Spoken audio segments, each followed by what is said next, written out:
On the morning of our silver anniversary, my husband slid divorce papers across the kitchen table instead of a card. 25 years is long enough, Helen, he said, his voice cold and final. I want someone younger now. You need to be out of the house by Friday. For a moment, I just stared at him, the man I'd built my life around, as if I were seeing a stranger for the first time. He didn't even flinch, just sipped his coffee, as if he'd handed me a grocery list instead of the end of our marriage. I glanced at the papers, my hands steady even as my heart pounded in my chest. He'd already signed his name, bold and confident, as if this was just another business deal. I wondered if he remembered that my parents had given us this house as a wedding gift, or if he'd forgotten everything except his own desires.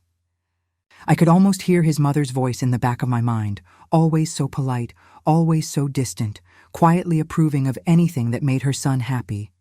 I didn't cry. I didn't beg. I simply looked up and met his eyes, and in that moment I saw a flicker of doubt, just a shadow, but it was enough.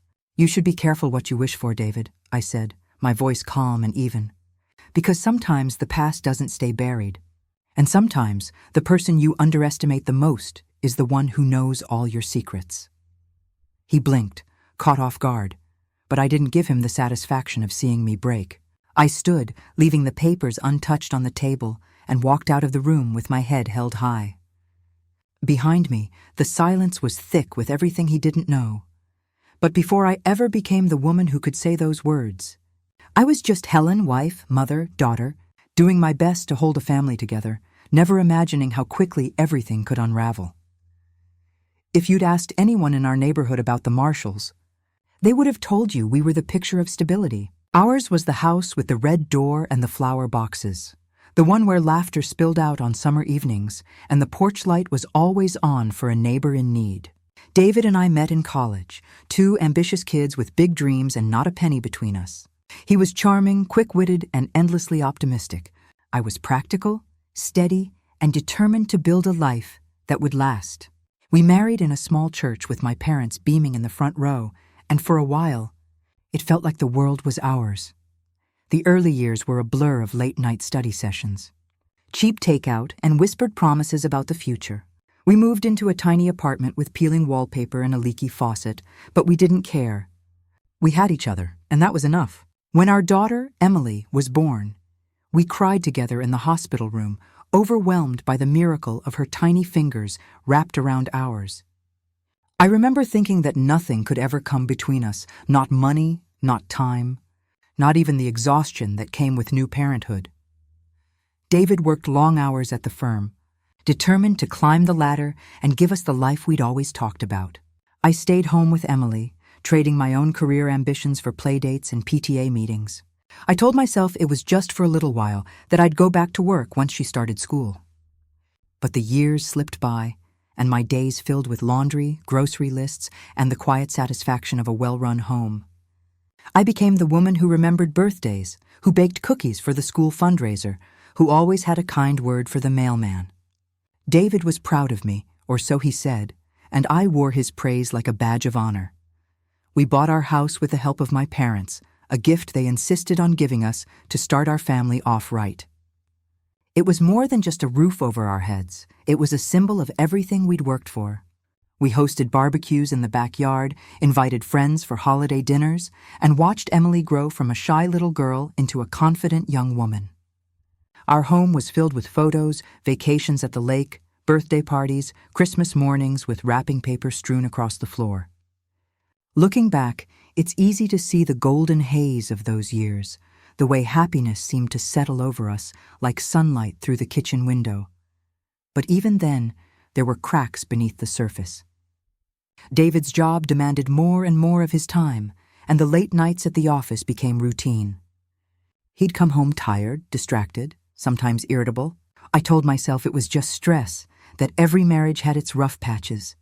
I tried to make things easier for him, cooking his favorite meals, keeping the house spotless, never complaining when he missed another family dinner. Emily noticed, of course. She'd ask, "Is Dad coming home tonight?" And I'd force a smile, telling her he was just busy, that he loved us very much. As Emily grew older, the distance between David and me widened. We became experts at polite conversation, discussing bills and schedules instead of dreams and desires.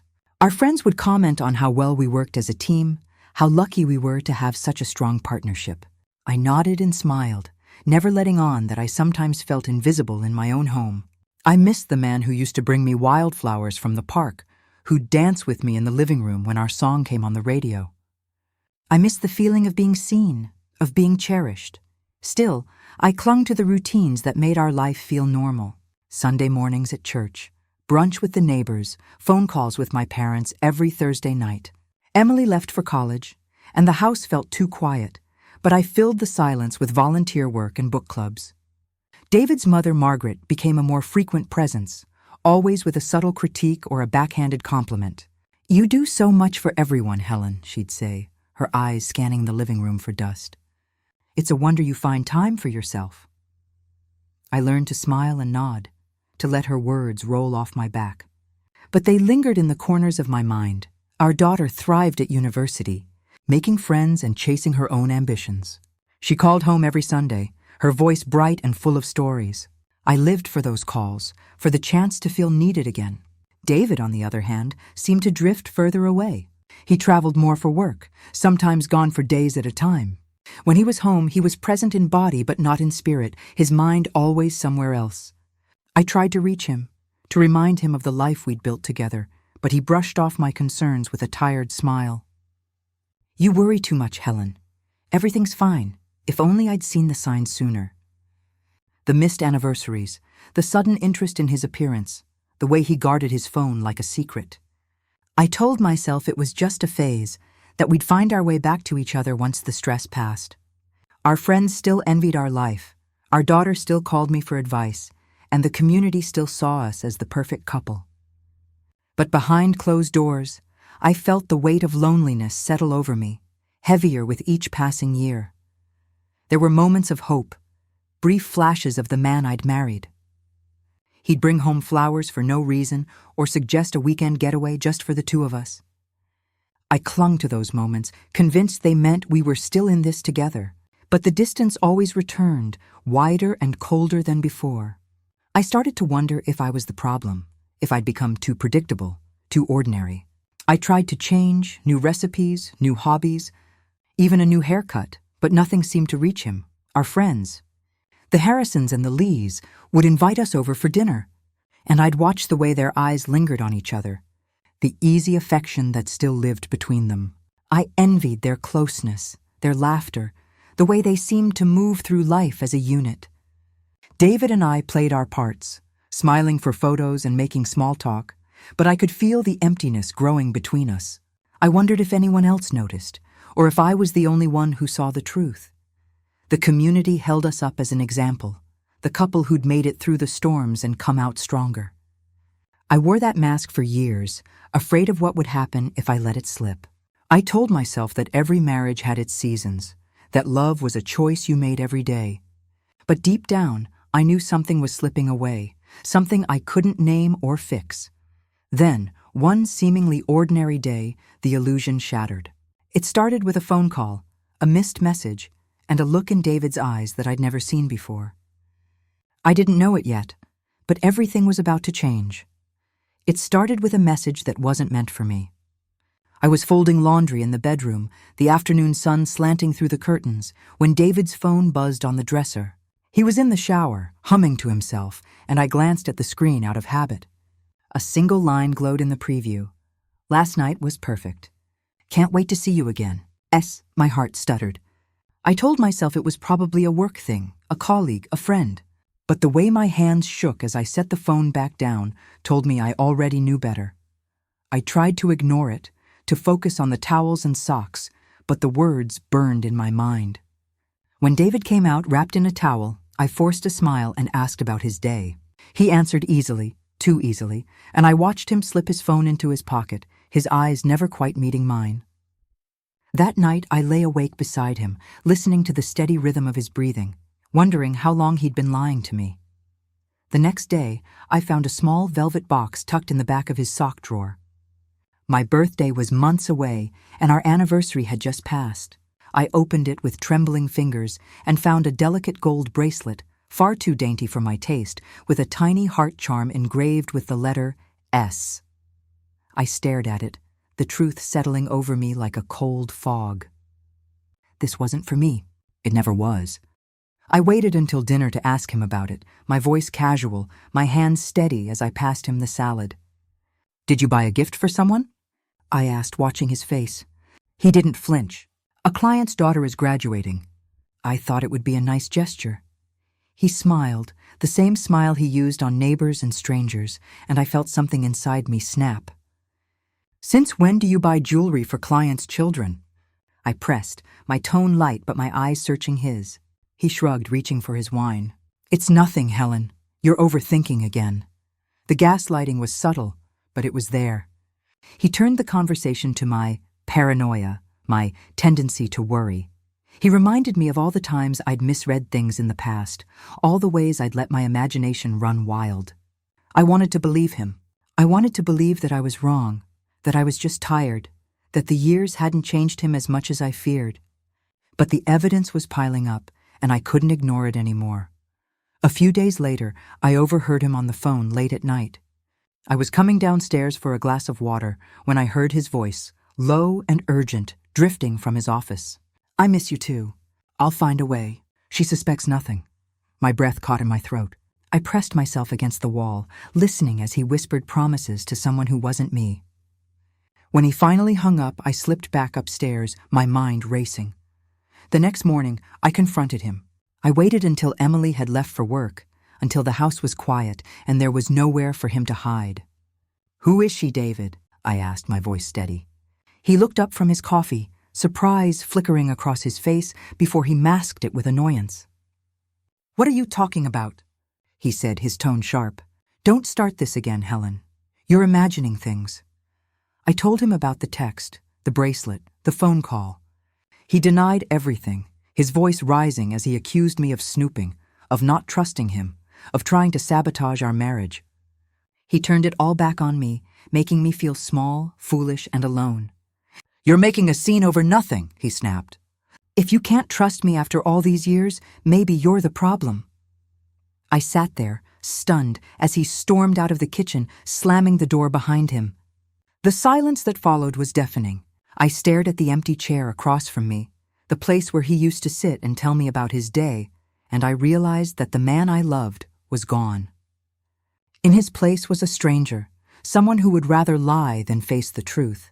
But the real shock was yet to come, because as I sat there, heartbroken and humiliated, I felt something shift inside me. The pain was still there, sharp and raw, but beneath it was a flicker of something else, determination. I wasn't going to let him rewrite our story. I wasn't going to let him make me doubt my own instincts. If he thought he could hide the truth from me, he was about to learn just how wrong he was. What would you do if you found this?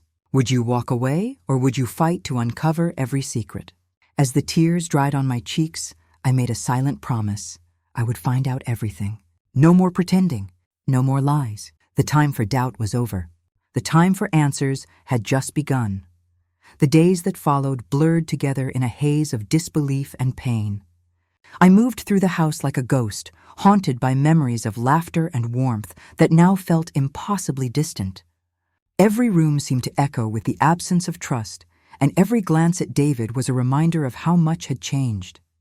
I tried to keep up appearances, to smile when Emily called and to chat with neighbors on the sidewalk, but inside, I was unraveling. Grief pressed down on me, heavy and relentless, and I wondered if I would ever feel whole again. At night, when the world was quiet, anger would rise up to meet the grief. I replayed every conversation, every moment I doubted myself, every time I'd let David's words make me feel small. I thought of the sacrifices I'd made, the dreams I'd set aside, and the years I'd spent building a life that now felt like a lie. Humiliation burned in my chest, especially when I remembered the way he dismissed my questions, twisting my concern into paranoia.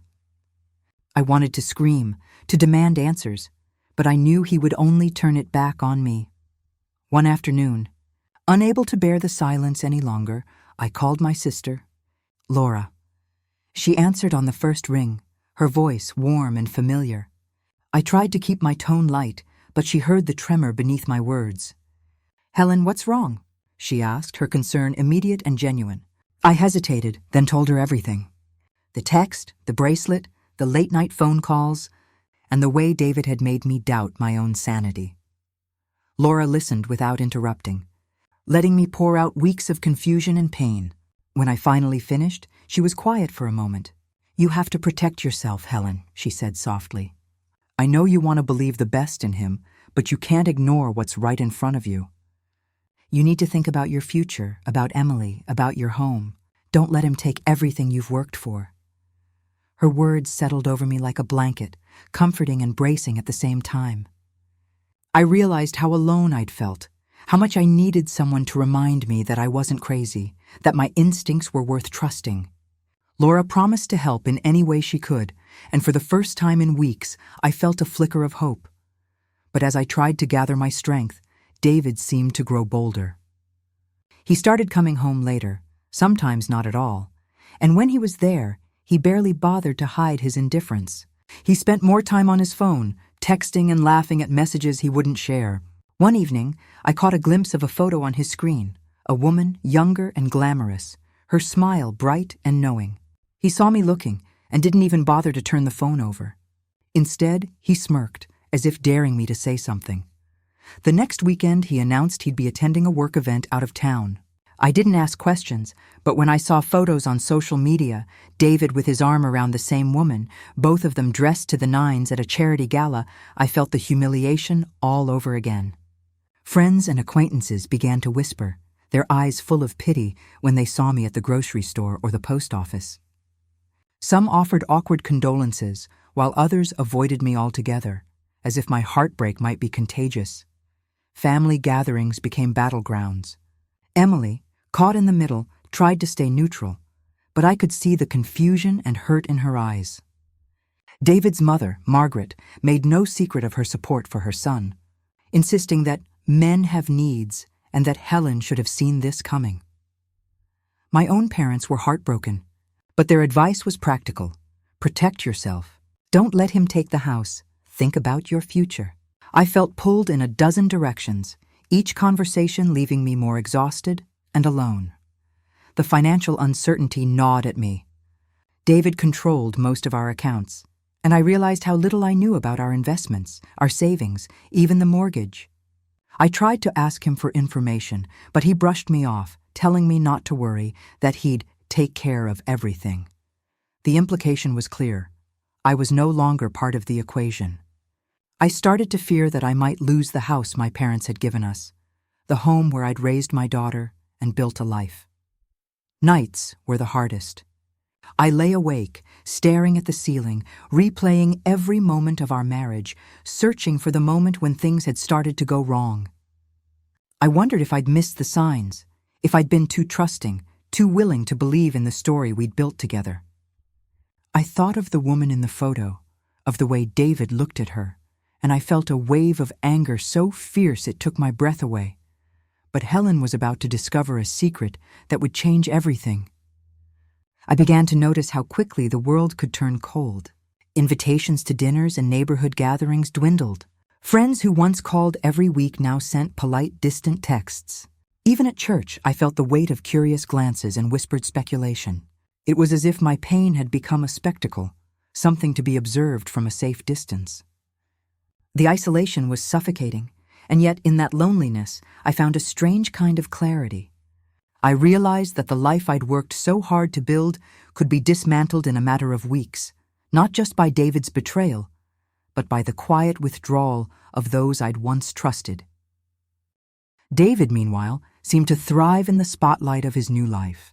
He started showing up at community events with the woman from the photo, Samantha, I learned her name was, on his arm.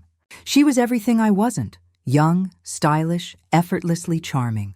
The two of them made a show of their happiness, laughing loudly, greeting people with the easy confidence of a couple who had nothing to hide. I watched from a distance, my heart aching, as people who once called me friend now gravitated toward them, eager to be part of the new story. The humiliation reached its peak at a charity auction, an event I'd helped organize for years. I arrived early, determined to keep my head high, but the moment I walked in, I felt the shift in the room. Conversations paused, eyes flicked in my direction, and then quickly away. David and Samantha arrived late, making a grand entrance, and within minutes, they were surrounded by admirers. I tried to focus on my duties, but every laugh, every lingering glance felt like a fresh wound. When David caught my eye across the room, he didn't look away. Instead, he smiled, a small, triumphant smile that told me he believed he'd won. After the auction, I sat in my car, hands gripping the steering wheel, fighting back tears. I thought of all the years I'd poured into this community, all the friendships I'd nurtured, and how quickly it had all slipped away. I wanted to scream, to demand that someone, anyone, see the injustice of it all. But I knew that pity was the best I could hope for, and I refused to let myself become an object of pity. At home, the tension was unbearable. Emily tried to bridge the gap, inviting me to lunch, sending me little texts to check in, but I could sense her confusion and pain. She loved her father, and she loved me, and she didn't know how to reconcile the two. I tried to shield her from the worst of it, but I could see the questions in her eyes, the way she hesitated before mentioning his name. I wanted to tell her everything, to lay bare the truth, but I couldn't bring myself to burden her with the ugliness of it all. Bills began to pile up on the kitchen counter. I realized how much I'd relied on David to handle the finances, how little I truly understood about our accounts and obligations. I spent hours on the phone with banks and lawyers, trying to untangle the web he'd woven. Each conversation left me more anxious, more aware of how precarious my situation had become. The house, the savings, even my own sense of security, all of it felt suddenly fragile, as if it could be swept away with a single careless decision. One evening, as I sorted through a stack of mail, I found a letter addressed to David from a law firm I didn't recognize. My hands shook as I opened it, my mind racing with possibilities. The letter was brief, but the words leapt off the page, regarding the transfer of property at 14 Maple Lane. My heart pounded as I read on, realizing that David had already begun the process of moving the house, my parents' gift, out of my name. The betrayal was complete. He hadn't just left me for someone else. He was trying to erase me from the life we'd built together. I sat at the kitchen table, the letter trembling in my hands, and felt a wave of despair so deep I thought it might swallow me whole. But as the minutes ticked by, something inside me hardened. I thought of Laura's words, of Emily's uncertain smile, of the years I'd spent putting everyone else first. I realized that I couldn't let David take everything. I couldn't let him rewrite the story of my life. It was then, in the quiet of that lonely kitchen, that I remembered a file I'd tucked away years ago, a folder of old documents, tucked in the back of the hall closet, forgotten in the rush of daily life. I stood, my resolve growing with every step, and made my way to the closet. As I pulled out the battered folder and flipped through its contents, my eyes landed on a single page that made my breath catch. A chance encounter or overlooked document gives Helen the leverage she needs.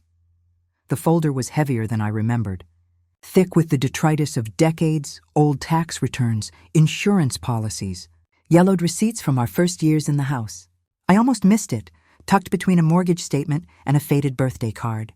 A copy of our prenuptial agreement, signed in nervous, hopeful handwriting all those years ago. I sat down on the floor, the document trembling in my hands, and began to read.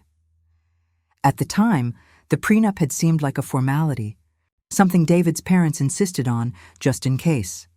I'd agreed, not wanting to start our marriage with an argument, and barely glanced at the details. But now, as I read each line, my heart began to race. There it was, in clear, legal language. The house, gifted by my parents, was to remain solely in my name, no matter what happened between us. Any attempt to transfer ownership without my explicit, notarized consent was void. I read the clause 3 times, hardly daring to believe it. David couldn't take the house. He couldn't erase me from the deed. He'd tried to outmaneuver me, but he'd forgotten the one document that could stop him. A surge of relief washed over me, quickly followed by anger. How long had he been planning this? How many lies had he told, not just to me, but to our daughter, our friends, our community? I thought of the letter from the law firm, the way he'd smiled at me across the auction hall, so sure of his victory. He'd underestimated me just as he always had. He'd assumed I would crumble, that I would walk away quietly, grateful for whatever scraps he left behind. But I wasn't the same woman I'd been at 25. I'd spent years holding this family together, sacrificing my own dreams for the sake of peace. I'd endured humiliation, loneliness, and betrayal, and I was still standing. For the first time in months, I felt a spark of power, a sense of agency I hadn't known I was missing. I realized that I didn't have to accept the story David was writing for me. I could write my own ending. I called Laura, my voice steady for the first time in weeks. I found the prenup, I told her, barely able to keep the excitement from my voice. He can't take the house. He can't take anything I don't let him. Laura whooped with joy, her relief palpable even through the phone. Helen, this changes everything. You have to see a lawyer. You have to protect yourself. I promised her I would, and for the first time, I truly meant it. But as I hung up, another thought struck me. If David was willing to lie about the house, what else was he hiding? I remembered the late-night phone calls, the secretive texts, the way he'd brushed off my questions about our finances. I realized that I'd spent years trusting him to handle everything, never questioning his decisions, never asking for details. I'd let myself become a bystander in my own life, and now I was paying the price. Determined to know the full truth, I began to dig. I spent hours poring over bank statements, credit card bills, and investment accounts, looking for anything out of place. It didn't take long to find it, a series of large withdrawals, transfers to accounts I didn't recognize, payments to a consulting firm I'd never heard of. The numbers didn't add up, and the more I looked, the more certain I became that David had been siphoning money out of our accounts for months, maybe even years. The realization was both terrifying and liberating. I felt betrayed all over again, but I also felt a new sense of purpose. This wasn't just about a failed marriage or a broken heart. This was about justice, about protecting myself and my daughter from a man who would stop at nothing to get what he wanted. I thought of Emily, of the life I wanted for her, and I knew I couldn't let David win. I made an appointment with a lawyer the next morning, gathering every document I could find. Bank statements, the prenup, the letter from the law firm. I told myself I was just being cautious, but deep down, I knew I was preparing for battle. The lawyer, a sharp-eyed woman named Ms. Patel, listened carefully as I laid out my case. She nodded, her expression growing more serious with every detail. "You have more power than you think, Helen," she said. "But you need to be smart. Don't let him know what you found." "Not yet." I left her office with a plan, my mind racing with possibilities. For the first time in months, I felt hope, a fragile, flickering thing, but hope nonetheless. I knew the road ahead would be hard, that David would fight back with everything he had. But I also knew that I wasn't alone. I had Laura, I had Emily, and I had the truth on my side. But would I risk everything to expose the truth? The question haunted me as I drove home, the city lights blurring past the windshield. I thought of the years I'd spent building a life, the sacrifices I'd made, the love I'd given so freely. I thought of the woman I'd become, stronger and wiser than I'd ever imagined. I realized that I couldn't go back, not to the way things were, not to the person I used to be. What I did next left everyone speechless. I began to quietly gather evidence, documenting every transaction, every lie, every broken promise. I played the part of the dutiful wife, smiling at David's jokes, pretending not to notice the late nights and secret phone calls. But beneath the surface, I was building my case, brick by brick, determined to reclaim my life and my dignity. As the days passed, I felt my resolve harden. I was no longer afraid of what David might do. I was ready to fight, not just for myself, but for every woman who'd ever been told she was powerless, for every mother who'd ever been asked to sacrifice her happiness for someone else's dreams. I was ready to show the world that I was more than the sum of my heartbreak. Helen quietly begins to gather evidence and plan her next move. Helen quietly begins to gather evidence and plan her next move. She knew that every step had to be careful, deliberate, and above all, secret. The stakes were too high for a single misstep. She started by making a list, every account, every document, every password she could remember. She spent long evenings at the kitchen table, her reading glasses perched on her nose, sifting through years of paperwork. She made copies of everything: bank statements, tax returns, insurance policies, even the most innocuous receipts. Each piece of paper was a puzzle piece, and Helen was determined to see the whole picture. She met with Ms. Patel again, this time in a quiet corner of a coffee shop across town. The lawyer's calm, methodical questions helped Helen organize her thoughts and focus her efforts. "You need a timeline," Ms. Patel advised. "Document every withdrawal, every transfer, every suspicious expense. The more thorough you are, the stronger your case will be." Helen nodded, her resolve hardening. She realized that she'd spent years letting David handle the finances, trusting him to act in their best interest. Now she saw that trust for what it was, a vulnerability he'd exploited.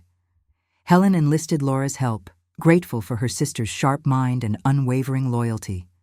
Laura was a natural investigator, combing through online records and helping Helen set up a secure email account for their correspondence. Together, they built a spreadsheet, color-coding every transaction and flagging anything unusual. It was tedious, sometimes overwhelming work, but Helen found a strange comfort in the routine. Each new discovery was a small victory, a reminder that she was no longer powerless. At home, Helen played her part to perfection. She smiled at David's jokes, asked about his day, and pretended not to notice when he left for work dinners that stretched late into the night. She let him believe she was defeated, that she'd accepted her fate. In reality, every moment was a performance, every word carefully chosen. She watched him closely, noting the way he relaxed around her, confident that she posed no threat. The more he underestimated her, the more determined she became. Socially, Helen faced a minefield.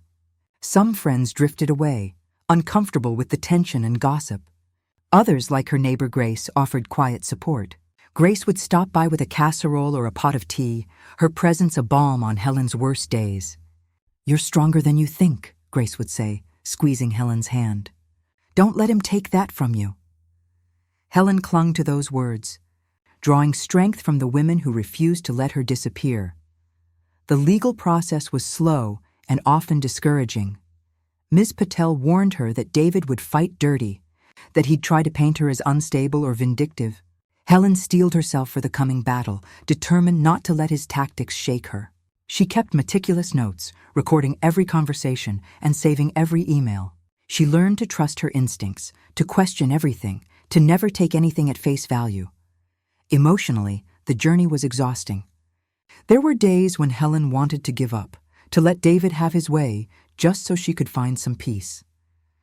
But then she'd think of Emily, of the home her parents had given her, of the years she'd spent building a life from scratch. She refused to let David erase her story. She refused to let him win. One afternoon, as she was sorting through a box of old files, Helen found a letter from David to his accountant. The language was careful, almost coded, but it was clear that he'd been planning the financial betrayal for months. Helen's hands shook as she read, anger and vindication warring inside her. She scanned the letter and sent it to Ms. Patel, who replied within the hour. "This is exactly what we need. Keep going." Helen's confidence grew with every new piece of evidence. She started to see patterns, dates that lined up with David's trips, expenses that matched gifts she'd never received, payments to companies that didn't exist. She realized that David's arrogance was his greatest weakness. He'd never imagined she would look this closely, never believed she could outsmart him. As the weeks passed, Helen became a master of deception. She learned to hide her emotions, to keep her plans secret even from those closest to her. She met with Miss Patel in different locations, always careful to cover her tracks. She used cash for anything related to the investigation, leaving no digital trail.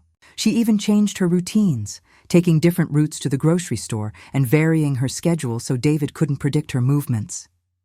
The tension in the house was palpable. David grew more careless, emboldened by Helen's apparent submission. He started bringing Samantha around more often, flaunting their relationship in front of neighbors and friends. Helen endured the humiliation in silence, her resolve hardening with every slight. She knew that the time for confrontation was coming, that she would soon have to reveal everything she'd discovered. But could she outsmart her husband before it was too late? The question haunted her, driving her to work harder, to dig deeper, to leave no stone unturned. She thought of all the women who'd been told to accept their fate, to keep quiet for the sake of appearances. She refused to be one of them. You won't believe how she turned the tables.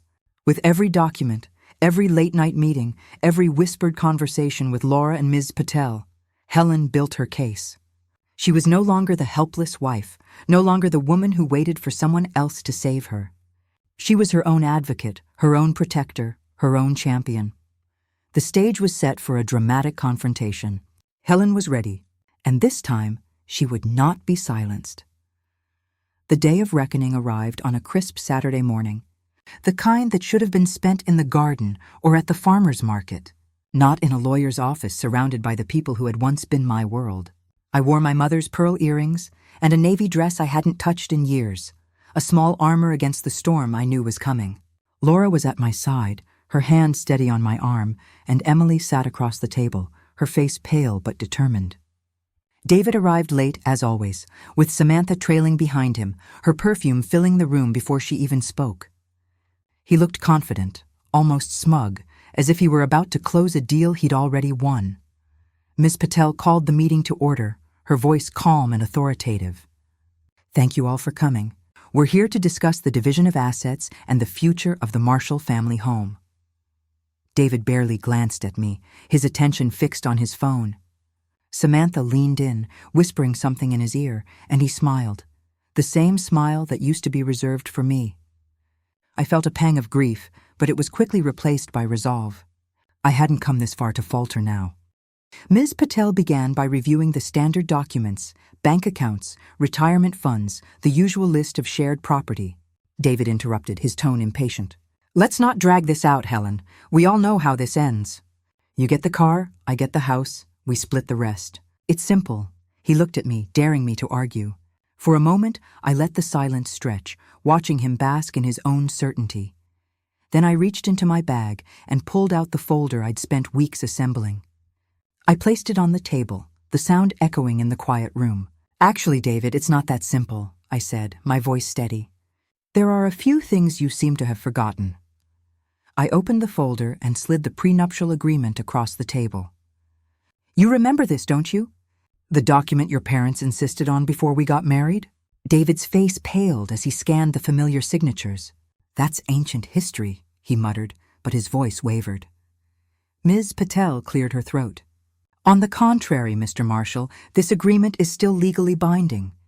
The house remains in Helen's name, as per the terms of the contract. Any attempt to transfer ownership without her consent is void." Samantha's eyes widened, and for the first time I saw doubt flicker across her face. I continued, my confidence growing with every word. "And then there's the matter of the missing funds." I handed Ms. Patel the spreadsheet Laura and I had painstakingly compiled, along with copies of the suspicious transactions and the letter from the law firm. "David has been siphoning money from our accounts for months, possibly years. He's made payments to shell companies, transferred funds to accounts I never knew existed, and tried to move the house out of my name without my knowledge." The room erupted in a flurry of voices. Samantha protesting, David denying, Emily gasping in shock. Miss Patel raised her hand for silence. "We have evidence of financial misconduct, Mr. Marshall. This is a serious matter. If you continue to deny it, we'll have no choice but to pursue legal action." David's bravado crumbled. He looked at me, his eyes pleading, but I held his gaze, refusing to look away. For a moment, the room was silent, except for the sound of my own heartbeat. I thought of all the nights I'd spent doubting myself, all the times I'd let David's words make me feel small. I thought of Emily, watching her parents' marriage unravel, and Laura, who had stood by me when everyone else turned away. I thought of the woman I'd become, stronger, wiser, unafraid to speak the truth. David tried one last time to regain control. "Helen, please. We can work this out. Think of Emily. Think of everything we've built." His voice was softer now, almost desperate. I shook my head, my voice gentle but firm. "I am thinking of Emily. I'm thinking of the life I want for her, the example I want to set. I won't let you take any more from us. Samantha stood abruptly, her face flushed with anger. "You said this would be easy," she hissed at David. "You said she'd just roll over and let you have everything." David's shoulders slumped, the fight draining out of him. For the first time, I saw him as he truly was, not a powerful man, but a frightened, desperate one. Emily spoke then, her voice trembling but clear. "Dad, how could you? How could you do this to Mom, to all of us?" David tried to answer, but the words caught in his throat. Laura reached across the table and squeezed my hand, her eyes shining with pride. Ms. Patel summarized the findings, her tone final. "Given the evidence, Helen retains full ownership of the house and is entitled to a fair share of the remaining assets. Any further attempts to conceal or transfer funds will be met with legal consequences." She turned to me, her expression softening. "Helen, you've shown remarkable courage. If you wish to pursue criminal charges, we can proceed." I looked at David, at the man I'd once loved, and felt a wave of sadness for what could have been. But I also felt relief and a fierce pride in what I'd accomplished. "No," I said quietly. "I don't want revenge. I just want what's fair. I want to move forward." The meeting ended in a blur of signatures and handshakes, Samantha storming out, David slumped in his chair, defeated. Emily hugged me tightly, whispering, "I'm so proud of you, Mom." Laura smiled through her tears, and Ms. Patel promised to handle the final details. But the final twist was still to come. As we left the office, David followed me into the hallway, his face drawn and desperate. "Helen, please. I made mistakes, but I never meant to hurt you. Can't we find a way to fix this?" I looked at him, really looked at him, and saw a man who had lost everything because he'd never valued what he had. "I hope you find what you're looking for, David," I said, my voice steady. "But I won't be the one to save you this time." I turned and walked away, the weight of years lifting from my shoulders with every step. Would justice finally be served? The answer was written in the faces of the people who mattered most, Emily, Laura, and the friends who had stood by me. As the dust settled, the consequences of my actions rippled through our family, changing everything in ways I could never have imagined. But even as I stepped into the sunlight, I knew the story wasn't over. There were wounds to heal, relationships to mend, and a new life to build from the ashes of the old. And for the first time in a long time, I was ready to begin. The weeks that followed the confrontation felt strangely quiet, as if the world itself was holding its breath. The legal process moved forward with a momentum of its own, and for the first time in months, I didn't feel like I was fighting alone. Ms. Patel handled the paperwork with a calm efficiency that made me grateful for every late night I'd spent gathering evidence. The court reviewed the prenuptial agreement, the financial records, and the testimony from both sides. In the end, the decision was clear. The house remained mine, just as my parents had intended, and I was awarded a fair share of the remaining assets. David's attempts to hide money and manipulate the process only worked against him, and the judge's words were final. The news spread quickly through our community. Friends who had once kept their distance now reached out with cautious warmth, some offering apologies, others simply bringing flowers or a casserole to my door. I could see the shift in their eyes, a new respect, a recognition that I was not the helpless woman they'd imagined. Even at church, where whispers had once followed me down the aisle, I was greeted with genuine smiles and quiet nods of approval. It was bittersweet, this return to acceptance, but I welcomed it all the same. Emily, who had watched the whole ordeal with a heavy heart, became my greatest source of comfort. She moved back home for a while, helping me repaint the living room and plant new flowers in the garden. We talked late into the night, sometimes about the past, sometimes about the future, and sometimes about nothing at all. She told me she was proud of me, that I'd shown her what it meant to stand up for yourself even when it felt impossible. I saw the pain in her eyes, the scars left by her father's betrayal, but I also saw hope, a belief that we could build something new together. David, on the other hand, faced a very different reality. Word of his actions spread quickly, and the community that had once admired him now turned away. His business partners distanced themselves, and clients withdrew their accounts.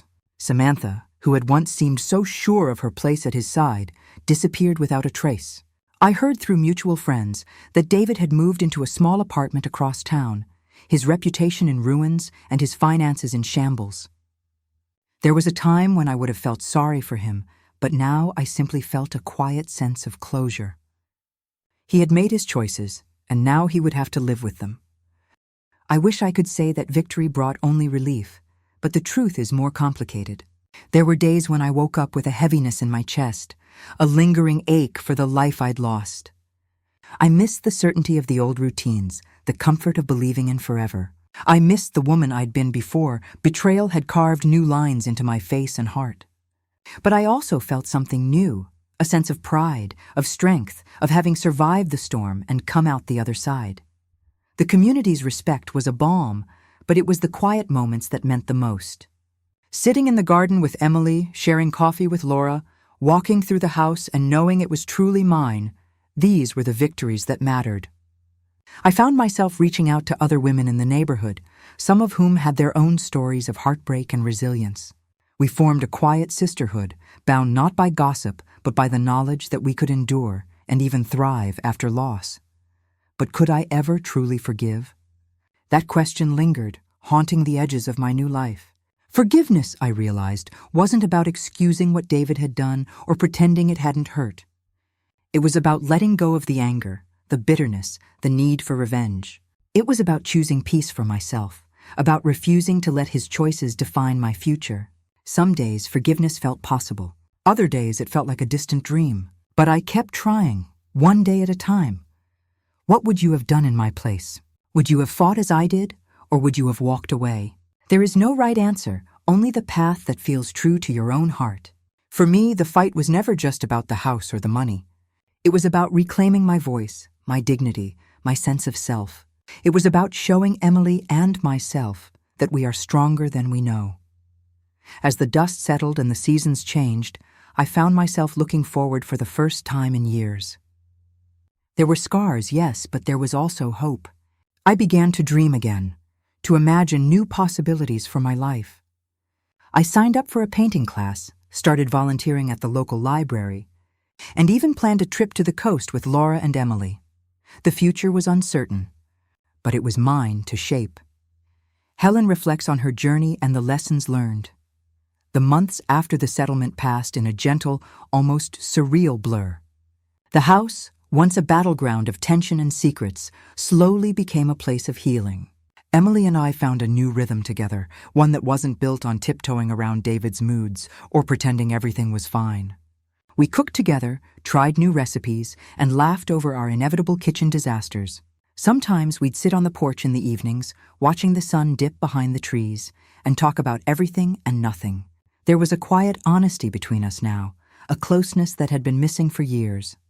Laura visited often, always bringing a burst of energy and a reminder that I wasn't alone. She encouraged me to try things I'd always put off: gardening, painting, even joining a book club at the library. At first I felt awkward, like I was borrowing someone else's life, but slowly I began to rediscover the parts of myself I'd set aside for marriage and motherhood. I found joy in small things, the feel of soil between my fingers, the satisfaction of finishing a novel, the laughter of new friends who knew me as Helen, not just as someone's wife. The community, too, began to see me differently. Women I'd known for years started reaching out, some with words of encouragement, others with their own stories of heartbreak and survival. I listened, offered advice when I could, and sometimes just sat in silence, holding a hand or sharing a cup of tea. I realized how many of us had been taught to endure quietly, to put everyone else's needs before our own. I became a quiet pillar of strength, not because I had all the answers, but because I understood what it meant to lose yourself and find your way back. There were still hard days. Sometimes I'd catch a glimpse of an old photo or hear a song that reminded me of the life I'd lost, and the ache would return. But it didn't consume me the way it once had. I learned to let the memories come and go, to honor the past without letting it define my future. I forgave myself for the years I'd spent doubting my worth, for the times I'd stayed silent when I should have spoken up. I even found a measure of forgiveness for David, not for his sake, but for my own peace. Emily flourished too. She found a job she loved, made new friends, and started dating again. We talked openly about trust, about the risks and rewards of loving someone, and about the importance of never losing yourself in another person's shadow.